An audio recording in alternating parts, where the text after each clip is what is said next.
1 প্রতিদিন 100 বার সুবহান আল্লাহ পাঠ করলে 1000 সওয়াব লেখা হয় এবং 1000 গুনাহ মাফ করা হয়।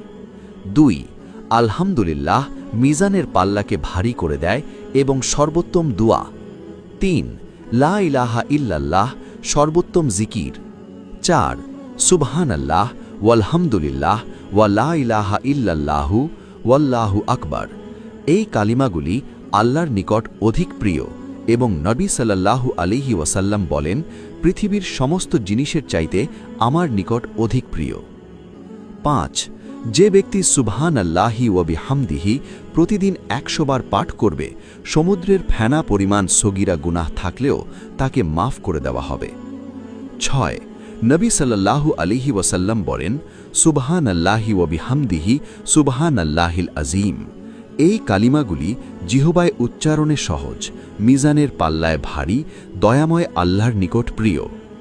7 যে ব্যক্তি সুবহানাল্লাহিল আযীমি ওয়া বিহামদিহি পাঠ করবে, প্রতিবারে তার জন্য জান্নাতে একটি করে জান্নাতি খেজুর গাছ রোপণ করা হবে।